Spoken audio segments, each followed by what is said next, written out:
الله تعالی په قرآن کریم کې د انسان د تندي هغې برخې ته چې ویښته پرې راخیږي ورته د دروغجن او ګناهګاره اشاره کړې ده. لومړی راسره دغه آیتونه واورئ او بیا د طب له نظره د دغه آیتونو څه معنا ده. الله تعالی د سورة العلق په 15 او 14 آیتونو کې فرمایي په دغه آیتونو کې الله تعالی د هغه کسانو یادونه کوي چې د الله تعالی د نښانو څخه منکر دي.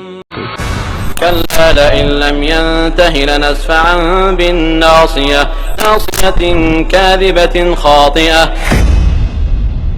هیڅکله داسې نه ده که هغه لاس وانخلي نو موږ به یې د تندي د ویښتو ونیسو راکش به یې کړو.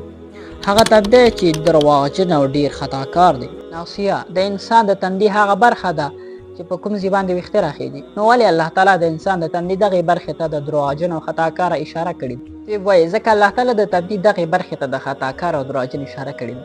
الله تعالی چې د تندي کومې برخې ته د خطاکار او درواغجن اشاره کړې ده، طب وایي په دغې برخه کې د انسان د دماغ یوه برخه موجوده ده چې د دماغو دغه برخه انسان ته د دروغو ویلو همدارنګه د ګناه کار کولو لپاره امر کوي. انسان د دروغو ویلو همدارنګه د خطا کار کولو لپاره لمسوي چې د دماغو دغه برخه موږ په ګناه کې همدارنګه د دروغو ویلو او د جرم کولو په وخت کې استعمالوو چې دغه څېړنه یوازې په اوسني طب باندې ممکنه وه، خو مګر الله تعالی یې په اړه په قرآن کریم کې 1400 کاله مخکې فرمایلي دي. هیله ده چې ویډیو به مو خوښه شوې وي، در سره یې لایک کړئ او د داسې ښایسته ویډیوګانو لپاره عبدالرحیم حناني سره اوسئ. زموږ د یوټیوب چینل در سره سبسکرایب کړئ او فیسبوک پاڼه در سره فالو کړئ.